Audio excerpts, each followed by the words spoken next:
Hi guys, a very good evening. A very good evening to all of you. Welcome to Adda 24/7 Tamil.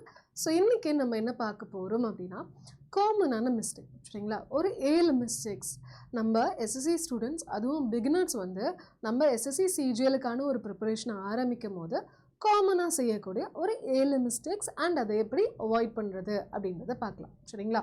இப்போது எஸ்எஸ்சின்னு வந்துட்டா SSC CGL அப்படின்னு சொல்லும் போது என்னென்னா staff selection commission நடத்தக்கூடிய combined graduate level of examination தான் சொல்லுவோம் நம்ம எஸ்எஸ்சி சிஜிஎல்னு சொல்லுவோம் சரிங்களா. ஸோ ஸ்டாஃப் செலெக்ஷன் கமிஷனுன்றவங்க சென்ட்ரல் கவர்மெண்ட் எக்ஸாம்ஸ் எல்லாத்தையும் அவங்க கண்டக்ட் பண்ணுவாங்க. எங்கெங்கெல்லாம் ஆஃபீஸஸ் இருக்கோ அங்கே எல்லாத்தையும் வேகன்சிஸ் எத்தனை இருக்குன்னு சொல்லி நோட் டவுன் பண்ணிவிட்டு அத்தனை நம்பர் ஆஃப் வேகன்சிஸ்க்காக எக்ஸாம் கண்டக்ட் பண்ணுவாங்க. லெவல் 1 லெவல் 2 2 லெவல் இருக்கும். அதுக்கப்புறம் டாக்குமெண்ட் வெரிஃபிகேஷன் இருக்கும். அதுக்கப்புறம் போஸ்டிங் இருக்கும் சரிங்களா. So group B and group C போஸ்ட்டுக்கான ஒரு வேகன்சிஸ் தான் இது. இது வந்து மினிஸ்ட்ரீஸில் இருக்கலாம், டிபார்ட்மெண்ட், சென்ட்ரல் கவர்மெண்ட் ஆஃபீஸர்ஸ், இந்த மாதிரி எல்லா இடத்துலையும் இது நமக்கு இந்த வேகன்சிஸ் இருக்கும். ஸோ மொத்தமாக 2 லெவல் தான். டியர் 1 ஆப்ஜெக்டிவ் ஆப்ஷன்ஸாக இருக்கும். டியர் 2வும் பார்த்தீங்கன்னா ஆப்ஜெக்டிவ் தான். இது கொஞ்சம் ஹை லெவலாக இருக்கும். டிஃபிகல்ட்டி லெவல் கொஞ்சம் கஷ்டமாக இருக்கும். ஸோ டியர் 1 அண்ட் டியர் 2க்கான ஒரு ப்ரிப்பரேஷனில் நம்ம எஸ்எஸ்சி சிஜிஎல் ஆஸ்பிரண்ட்ஸ் பண்ணக்கூடிய தவறுகள் என்னென்ன அப்படின்றத பார்த்துடலாம் ஓகேங்களா. ஸோ நிறைய பேர் எதுக்கு எஸ்எஸ்சி சிஜிஎல்ல ஃபஸ்ட் டைம் அட்டென்ட் பண்ணுறவங்க நிறைய பேர் கிளியர் பண்ணாததுக்கான காரணம் என்ன அப்படின்றது பார்த்தீங்கன்னா ஸ்ட்ராட்டஜி கரெக்டான ஸ்ட்ராட்டஜி ஃபாலோ பண்ணுறது கிடையாது சரிங்களா. ஓவர் கான்ஃபிடென்ஸாக இருக்கிறது, நான்லாம் எழுதணும் ஒன்றே கிளியர் பண்ணிடுவேன்ப்பா அப்படின்ற மாதிரி ஓவர் கான்ஃபிடென்ஸ் இருக்கிறது. கிளாரிட்டி சிலபஸ் எப்படி இருக்கோ என்ன இருக்குன்ற ஒரு கிளாரிட்டி வந்து சரியாக இல்லாமல் போகிறது. அண்ட் ரிவிஷன் ஒழுங்காக பண்ணாமல் போகிறது சரிங்களா. அது மட்டும் இல்லாமல் மேக்ஸ் அண்ட் ரீசனிங்க்கு அப்படின்ற ஒரு பார்ட் என்னது ஒழுங்காக ப்ராக்டிஸ் பண்ணாமல் போகிறதுன்னு காரணமாக பிகினர்ஸ் வந்து எஸ்எஸ்சி சிஜிஎல்ல ஃபர்ஸ்ட் அட்டெம்ப்டில் கிளியர் பண்ணுறதுக்கான பாசிபிலிட்டி கம்மியாகிறதுக்கான சான்சஸ் இதுதான் காரணங்கள் இதுதான் சரிங்களா. அனலைஸ் பண்ணாமல் டைரெக்டாக அடுத்து டெஸ்ட்டுன்னு மட்டும் போட்டுகிட்டே போகிறது சரிங்களா. Okay. So common mistake number 1 என்னென்னு பார்த்தீங்கன்னா ஸ்டார்டிங் வித்தவுட் அண்டர்ஸ்டாண்டிங் தி எக்ஸாம். ஸோ எக்ஸாம் என்ன ஏது எப்படி அப்படின்ற ஒரு புரிதலே இல்லாமல் நானும் படிக்கிறேன் கும்பலாக நானும் இதை செய்கிறேன் அப்படின்னு சொல்லி உட்காந்துருக்காரு சரிங்களா. நிறைய பிகினர்ஸ் என்ன பண்ணுவாங்க, யூடியூப் வீடியோஸ் பார்ப்பாங்க, ரேண்டம் வீடியோஸ் பார்ப்பாங்க சரிங்களா. நிறைய புக்ஸை வாங்குவாங்க. அதுக்கப்புறம் என்னது அஃபிஷியல் சிலபஸ் என்னன்றது ஒரு வாட்டி திருப்பி கூட பார்க்க மாட்டாங்க. அதுக்கப்புறம் டியர் 1க்கும் டியர் 2க்கும் இருக்கக்கூடிய வித்தியாசம் என்ன, எப்படிப்பட்ட கேள்விகள் மாறும், பேட்டர்ன் எப்படி மாறும், நம்பர் ஆஃப் கொஷின்ஸ் எப்படி மாறும், அதை பற்றி பெருசாக கண்டுக்கிறதும் இல்லை. ஸோ இதெல்லாம் பண்ணுறதுனால என்னென்னா நமக்கு கன்ஃபியூஷன் தான் அதிகமாக ஆகுது. அதே சமயத்தில் நேரமும் வீணாகுது. அந்த சமயத்தில் உருப்படியாக பிளான் பண்ணியிருந்தோம்னா அதை கரெக்டாக எக்ஸிக்யூட் பண்ணி போயிருந்துருக்கலாம். ஓகே. மிஸ்டேக் நம்பர் 2 என்னென்னு பார்த்தீங்கன்னா டியர் 1 மதிக்காமல் இப்போ போகிறது. எப்பயுமே டியர் 2வை மதிக்காமல் டியர் 1க்கு மட்டும் கான்சன்ட்ரேட் பண்ணிட்டு போகிறது சரிங்களா. ஸோ பிகினர்ஸ் எல்லாருமே பண்ணக்கூடிய மிகப்பெரிய தவறே அதுதான். ஸோ என்னென்னு பார்த்தீங்கன்னா டியர் 2ன்றது டியர் 1 விட யூஸ்வலாக கஷ்டமாக தான் இருக்கும். டியர் 1 பார்த்தீங்கன்னா 100 கொஷின் 200 மார்க்கு. டியர் 2 பார்த்தீங்கன்னா மொத்தமாக 390 மார்க்ஸ் சரிங்களா. 390 மார்க்ஸ் இன்டூ 3 மார்க் இருக்கும் ஒரு கொஷனுக்கு சரிங்களா. ஸோ டியர் 1க்கு மட்டும் நீங்கள் ப்ரிப்பேர் பண்ணிங்கன்னா டியர் 1 கிளியர் பண்ணுவீங்க. ஆனால் டியர் 2 கிளியர் பண்ணுறதுக்கு ரொம்பவே கஷ்டப்படுவீங்க. அப்போ டே 1லேருந்து நம்ம என்ன பண்ணணும்னா டியர் 1க்கு மட்டும் இல்லாமல் டியர் 2க்கு சேர்ந்து ப்ரிப்பரேஷனை போடணும். ஏன்னா மேக்ஸ் ரீசனிங்லாம் போகும்போது பார்த்தீங்கன்னா டியர் 2ல ரொம்பவே கஷ்டமாக இருக்கும். அப்போ அது ஆரம்பத்துலேருந்தே அதுக்கேற்ற மாதிரி ப்ரிப்பேர் பண்ணால் தான் நம்மளால என்னது கிளியர் பண்ண முடியும். அடுத்து மிஸ்டேக் நம்பர் 3 என்ன பண்ணுறோம் அப்படின்னு பார்த்தீங்கன்னா மேக்ஸில் ஃபவுண்டேஷன் ஸ்ட்ராங்காக இல்லாமல் போகிறது. ஃப்ராக்ஷன்ஸை அதாவது பர்சன்டேஜை பார்த்த உடனே ஃப்ராக்ஷன் ஞாபகம் வரணும் சரிங்களா. அதே மாதிரி என்னது ஸ்கொயர்ஸு க்யூப்ஸ் அதெல்லாமே பைஹார்ட் பண்ணியிருந்துருக்கணும். ஸோ அதெல்லாமே என்னது நம்ம லேகிங்காக இருக்கும். ஸோ பிகினர்ஸை பொறுத்த வரைக்கும் மேக்ஸை பார்த்தா பயப்படாங்க, ஐயோ எனக்கு மேக்ஸே வராது அப்படின்ற மாதிரி சொல்லுவாங்க. அதனால எனக்கு அல்ஜிப்ரா அதுக்கப்புறம் என்னது ஜாமெட்ரி அட்வான்ஸ் மேக்ஸை ஸ்கிப் பண்ணிவிடுவாங்க சரிங்களா. ஸ்கிப் பண்ணிவிடுவாங்க. அதை ஒழுங்காக ப்ராக்டிஸ் டெய்லி பண்ணுறதும் கிடையாது. ஜாமெட்ரி அல்ஜிப்ரா ட்ரிக்னாமெட்ரி அதெல்லாம் பார்க்கறதே கிடையாது சரிங்களா. ஆனால் எஸ்எஸ்சியை பொறுத்த வரைக்கும் ப்ராக்டிஸ் பண்ணிங்கன்னா அதுவும் எக்ஸாம் பேஸ்டு ப்ராக்டிஸ் பண்ணிங்கன்னா ஈஸியாக கிளியர் பண்ணிடலாம். அதை பேஸ் பண்ணி தான் கொஷின்ஸ் அகைன் அண்ட் அகைன் கேட்டுட்டு இருக்காங்க. அதே மாதிரி தான் கேட்குறாங்க. அப்போது ப்ரீவியஸ் இயர் கொஷின்ஸில் கேட்கக்கூடிய அதே மேக்ஸை நம்ம திரும்ப பார்க்கும்போது நமக்கு என்னது ஸ்ட்ராங் ஆகிடும் சரிங்களா. ஸோ இதுக்கு நம்ம இம்பார்ட்டன்ஸை கொடுக்கறது கிடையாது, அதுதான் பிரச்சனை சரிங்களா. டெய்லி ப்ராக்டிஸ் பண்ணாமல் போயிட்டோம்னா நம்மளால் இந்த இம்ப்ரூவ்மெண்ட் பண்ணவே முடியாது. ஸோ இம்ப்ரூவ் ஆகணும், பெட்டர் ஆகணும் அப்படின்னா டெய்லி ப்ராக்டிஸ் கண்டிப்பாக பண்ணணும் சரிங்களா. ஸோ காமன் மிஸ்டேக் நம்பர் 4 என்னென்னு பார்த்தீங்கன்னா, இங்கிலீஷ் வந்து புரியாமல் என்ன ஏதுன்றது புரியாமல் மொட்டை மனப்பாடம் செய்கிறதுனால நமக்கு நிறைய தவறுகள் வரலாம். ஏன்னா நம்ம ஸ்கூல் படிக்கிற மாதிரி காலேஜ் படிக்கிற மாதிரி கிடையாது. இந்த புக்கிலேருந்து இந்த கேள்வி வரும், இந்த சிலபஸ்லேருந்து வரும், இந்த கொஷின்ஸ்லேருந்து வரும், இந்த சினானும் வரும், இந்த ஆண்டனும் வரும்னு சொல்லவே முடியாது. இங்கிலீஷ்லாம் எங்கேருந்து வேணாலும் கேட்கலாம். அப்போ புரிதல் இருந்தால் தான் நம்மளால் அண்டர்ஸ்டாண்ட் பண்ண முடியும். மொட்டை மனப்பாடம் பண்ணோன்னா நம்மளால் ஆன்சர் பண்ண முடியாது சரிங்களா. ஸோ எல்லாத்தையும் vocabulary லிஸ்ட் அது இதெல்லாம் மனப்பாடம் பண்ணுறதுனால ஒர்க் அவுட் ஆகாது சரிங்களா. அப்ளை பண்ண தெரியாமல் ரூல்ஸை மட்டும் கற்றுக்கிட்டே போகிறது ஒர்க் அவுட் ஆகாது. ப்ரீவியஸ் இயர் கொஷின்ஸ் பார்க்காமலே போகிறது ஒர்க் அவுட் ஆகாது ஓகேங்களா. ஸோ இங்கிலீஷ் அப்போ எப்படி இம்ப்ரூவ் பண்ணுறது அப்படின்னு பார்த்தீங்கன்னா, ரெகுலராக ப்ராக்டிஸ் பண்ணணும், டெய்லி குவிசஸ் போடணும். நம்ம மொபைல் ஆப்பில் டெய்லி குவிசஸ் இருக்கா, அதை ட்ரை பண்ணணும். பேட்டர்னை ஒழுங்காக அண்டர்ஸ்டாண்ட் பண்ணணும் சரிங்களா. என்ன மாதிரியான கேள்விகள் வருது, எரர் வந்துச்சுன்னா அதை எப்படி அனலைஸ் பண்ணுறது, ஒரு சென்டென்ஸில் எரரை கண்டுபிடிக்கணும்னா ஒரு 5 விஷயங்களை சொல்லியிருக்கேன். அது 5 விஷயங்கள் என்னென்ன அப்படின்றத ஃபஸ்ட்டு ஐடென்டிஃபை பண்ணிவிட்டு அதை பேஸ் பண்ணி நீங்கள் போனீங்கன்னா இன்னும் இங்கிலீஷில் நல்லா ஸ்கோர் பண்ண முடியும். மிஸ்டேக் நம்பர் 5 என்னென்னு பார்த்தீங்கன்னா, மாக் டெஸ்ட் ஸ்ட்ராட்டஜின்ற ஒன்று ஃபாலோவே பண்ணாமல் போகிறது. அப்படின்னா என்னன்னே தெரியாமல் இருக்குது சரிங்களா. ஸோ பிகினர்ஸ் என்ன பண்ணுவாங்க அப்படின்னா, ரேண்டமாக மாக் எழுதுவாங்க சரிங்களா. அதை அனலைஸும் பண்ண மாட்டாங்க, என்ன தப்பு செஞ்சுருக்கோம், தெரிஞ்சதா தெரியாததா, ஏன் இந்த தப்பு, இதை படித்தோமா, ஏன் இதை படிக்கலை, ஏன் படித்ததை அப்ளை பண்ண தெரியல, அதெல்லாம் பார்க்கறதே கிடையாது சரிங்களா. அதே மாதிரி என்னது மார்க் பார்ப்பாங்க, என்னடா இவ்வளோதான் மார்க் எடுத்திருக்கோம் சீப்போ அப்படின்னு சொல்லி தூக்கி போட்டுறது, அதுக்கப்புறம் அதை திரும்பி கூட பார்க்கறது கிடையாது சரிங்களா. ஸோ ஒரு விஷயம் நல்லா ஞாபகம் வச்சுக்கோங்க, மார்க் டெஸ்ட் அப்படின்றது மார்க் வாங்குறீங்களா இல்லையான்னு பார்க்கறது மட்டும் கிடையாது, அனலைஸ் பண்ணுறதுக்காக. என்ன தப்பு பண்ணுறீங்க, அந்த தப்பை எப்படி திருத்துறது. ஸோ தப்பு பண்ணுறீங்கன்றதை பார்த்துட்டு அதை கரெக்ஷன் பண்ண தான் இது நம்மளால் கரெக்ட் வாங்கவே முடியும். இல்லை தப்பை மட்டும் பார்த்துக்கிட்டே இருந்தீங்கன்னா நம்மளால சரி பண்ண முடியாது ஓகேங்களா. சரி, மிஸ்டேக் நம்பர் 6 என்ன பண்ணுவாங்க, ஒரு நாளைக்கு 8 மணி நேரம் 10 மணி நேரம் டெய்லி திடீர்னு ஒரு ஜோஷ் வரும். யாருன்னா சொல்கிறத கேட்டு அப்படியே என்னது அப்படியே இங்கிறதெல்லாம் நர்வ்ஸ் எல்லாம் அப்படியே வந்து நான் படிக்கிறேன்டா, நான் கிளியர் பண்ணுறேன்டான்னு பயங்கர ஒரு ஜோஷோடனு இது ஒரு நாளைக்கு உட்காந்து 8 மணி நேரம் 10 மணி நேரம்னு படிக்கிறதா இருக்கும். இப்போ ஃபஸ்ட் வீக் எப்படி இருக்கும், 10 மணி நேரம் படிப்பு ஃபுல்லாக அப்படியே ஃபயராக போகும் ஓகேங்களா. 15 நாள்லேயே என்ன ஆகிடும், அவ்வளோதான் பேர்ன்ட் அவுட் ஆகிடும். ஐயோ முடியலப்பா சாமி அப்படின்னு சொல்லிட்டு பேர்ன்ட் அவுட் ஆகிடும். ஸோ உங்களுக்கு வந்து என்னது மோட்டிவேஷன் கிடைக்கிறது நல்லது தான், பட் அந்த மோட்டிவேஷனை வச்சு நம்ம என்ன பண்ணணும், கன்சிஸ்டண்ட்டாக வேலை பார்க்கணும் சரிங்களா. ஒரு நாளைக்கு நீங்கள் 3 மணி நேரம் 4 மணி நேரம் படித்தா கூட போதும், 4 மணி நேரம் படித்தா கூட பிரச்சனை இல்லை. ஆனால் இது என்னது எவ்ரிடே 4 மணி நேரம் படிக்கணும், இன்றைக்கி 4 மணி நேரம், நாளைக்கு 0, நாளன்னைக்கு 10 மணி நேரம்லாம் ஒர்க் அவுட் ஆகாது. டெய்லி 4 மணி நேரம் எங்கேயாச்சும் எப்படியாச்சும் காம்பன்சேட் பண்ணி படிக்கணும் சரிங்களா. ஓகே, ஸோ அப்போ லாஸ்ட் மிஸ்டேக் நம்பர் 7, பிஒய்க்யூஸை பார்க்கறதே கிடையாது. எஸ்எஸ்சியை பொறுத்த வரைக்கும் என்னென்னா பேட்டர்ன் ரிப்பீட் ஆகுது. நீங்கள் ஒத்துக்கிறீங்களோ இல்லையோ பேட்டர்ன் ரிப்பீட் ஆகுது. வார்த்தை மாறாமல் எந்த ஒரு கேள்வியும் வராது.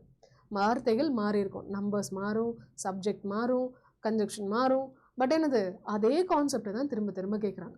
அப்போது நீங்கள் ப்ரீவியஸ் இயர் கொஷின்ஸை திரும்ப திரும்ப பார்க்கும்போது நமக்கு என்னது கான்செப்ட் ரிப்பீட் ஆகும்போது மைண்ட் என்ன பண்ணும், ஈஸியாக அதை ஞாபகம் வச்சு அப்ளை பண்ணும் சரிங்களா. ஸோ பிஒய்க்யூஸ் வந்து நீங்கள் சால்வ் பண்ணல அப்படின்னா நீங்கள் வந்து என்னது கண்ணை மூடி ப்ரிப்பேர் பண்ணிட்டு இருக்கீங்கன்னு அர்த்தம், which will not work out.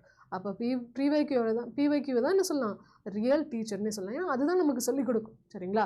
So அது ரொம்ப முக்கியமான விஷயம். அப்போ அடுத்து வரக்கூடிய சிஜிஎல்ல இந்த தவறுகள் செய்யாமல் அடுத்து என்ன பண்ணலாம் அப்படின்னா, ஃபஸ்ட்டு சிலபஸை ஃபுல்லாக புரிஞ்சுக்கோங்க சரிங்களா.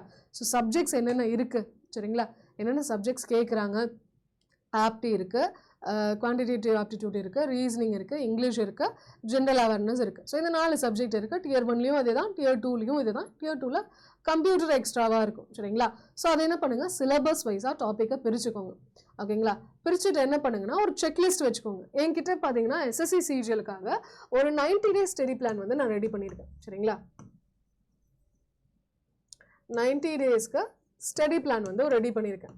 அதாவது என்னென்னா டே 1 ஆப்டியில் இதை பாருங்கள், ரீசனிங்கில் இதை பாருங்கள், இங்கிலீஷில் இதை பாருங்கள், ஜிஎஸில் இதை பாருங்கள், டே 2 இதை பண்ணுங்க அப்படின்னு சொல்லிட்டு டே 90 வரைக்கும் பார்த்தீங்க அப்படின்னா நான் என்னது ஒரு ஸ்டடி பிளான் ரெடி பண்ணியிருக்கேன். ஸோ இது வேணும்னு நினச்சிங்க அப்படின்னா நீங்கள் என்ன பண்ணலாம்னா எனக்கு ஒரு மெயில் போடுங்க, நான் உங்களுக்கு பிடிஎஃப் அனுப்பி விட்றேன். எல்லாம் என்னுடைய டெலிகிராம் சேனலில் கூட இருக்கும் சரிங்களா. PRANAWA டாட் சரிங்களா NAIR அட்டுக்கு அப்புறம் கொஞ்சம் பாருங்கப்பா @247.com சரிங்களா. @247.com. இங்கே ஜிமெயில் கிடையாது, அப்படி ஒரு மெயில் ஐடி எக்ஸிஸ்ட் ஆகலை சரிங்களா. தப்பாக பண்ணாதீங்க.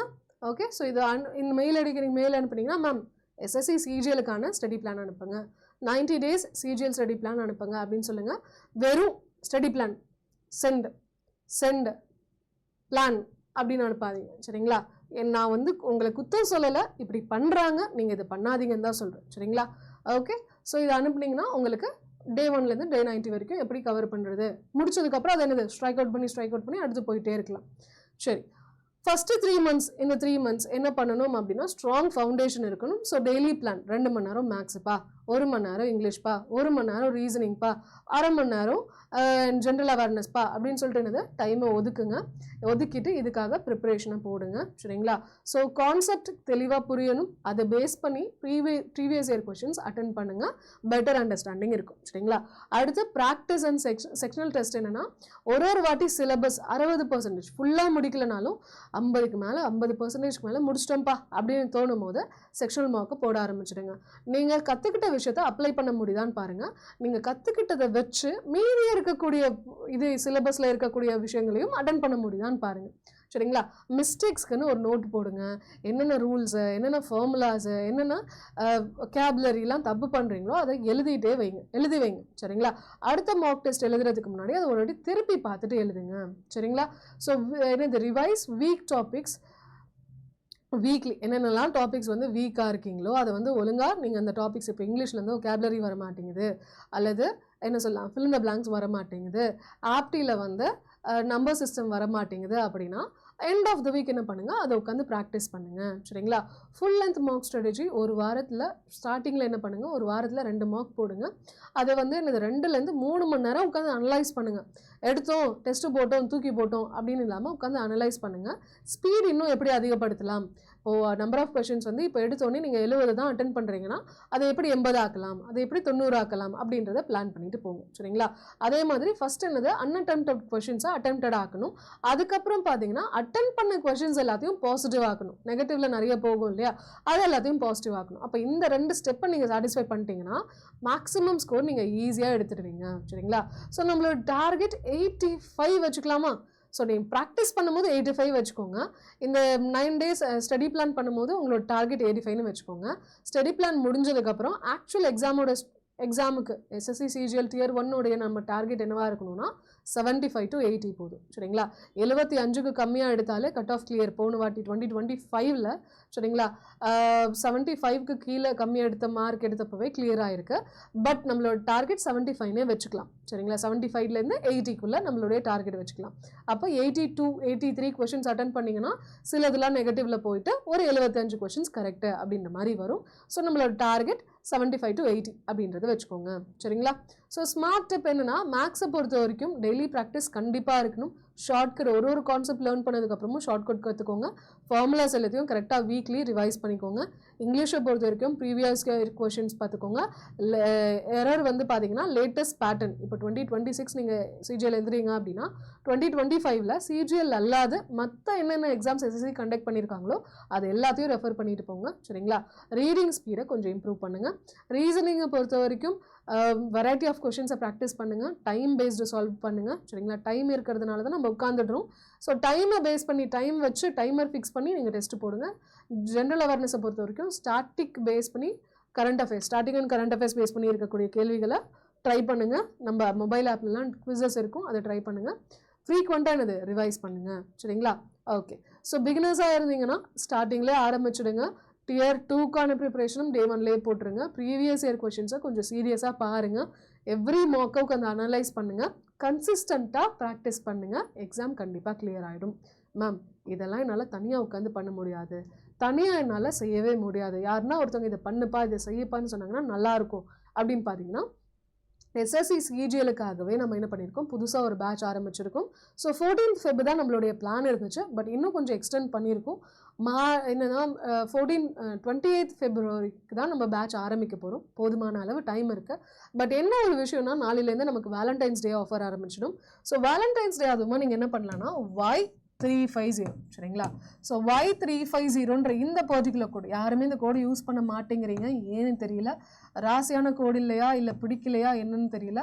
இந்த கோடை யூஸ் பண்ணுங்கள். Y350ன்ற கோடு நாளைக்கு யூஸ் பண்ணிங்க அப்படின்னா ப்ரைஸ் கண்டிப்பாக நிறைய ரெடியூஸ் ஆகும். ஸோ அந்த சமயத்தில் வாங்கிட்டிங்கன்னா பெஸ்ட்டாக இருக்கும் சரிங்களா. இல்லை மேம் எனக்கு மற்ற சப்ஜெக்ட்லாம் ஆப்டி ரீசனிங்லாம் ஓரளவுக்கு போட்டுறேன், ஜிஎஸ்லாம் நான் படிக்கிறதா நான் படிச்சுக்கிறேன், ஆனால் இந்த இங்கிலீஷ் தான் வரமாட்டேங்குது, இங்கிலீஷ் தான் மேஜர் இஷ்யூவாக இருக்குது அப்படின்னு நினச்சிங்கன்னா ஈஸி இங்கிலீஷ் சொல்லிட்டு நம்ம புதிய பேட்ச் வந்து ஸ்டார்ட் பண்ண போகிறோம். மார்ச் 5 ஆரம்பிக்க போகிறோம் சரிங்களா. ஸோ வேலண்டைன்ஸ் டே அதுவுமா நமக்கு ஆஃபர் இருக்குது, ப்ரைஸ் ரொம்பவே கம்மியாகும். ஸோ என்ன பண்ணுங்கள், Y350ன்ற கோட் அப்ளை பண்ணுங்கள் சரிங்களா. Y350ன்ற கோட் அப்ளை பண்ணுங்கள். மேக்ஸிமம் ஆஃபரோட என்ன பண்ணிக்கலாம், 1000 ரூபாய் கூட வராதுப்பா, 900 rupees கூட வராதுப்பா. ஆஃபரில் 800 சம்திங் தான் வரும். ஸோ 35க்கு மேலே ஹார்ஸ் இருக்கும்ப்பா, லைவ் ஹார்ஸ் இருக்கும். அது ரெக்கார்டடாகவும் பார்க்கலாம். ஸோ காலையில் 11 o'clockலேருந்து 12 o'clock வரைக்கும் நமக்கு இந்த ஒரு செஷன் இருக்கும். மார்ச் 5 ஆரம்பிக்க போகிறோம், மிஸ் பண்ணிடாதீங்க சரிங்களா. ஸோ செஷன் யாரெல்லாம் லைக் போடலையோ மறக்காமல் லைக் ஒன்று போட்டுருங்கப்பா. இன்னும் நிறைய பேர் போடலைன்னு நினைக்கிறேன், கண்டிப்பாக போட்டிருக்க மாட்டீங்க, லைக் ஒன்று போட்டுருங்க. அண்ட் யாரெல்லாம் இன்னும் சப்ஸ்கிரைப் கிளிக் பண்ணாமல் இருக்கீங்களோ மறக்காமல் சப்ஸ்கிரிப்ஷனும் கிளிக் பண்ணிவிடுங்க சரிங்களா. ஓகேம்மா, thank you guys, thank you so much. நாளைக்கு நம்ம அடுத்த ஒரு செஷனில் பார்க்கலாம். ஆல் தி பெஸ்ட்பா, பாய்.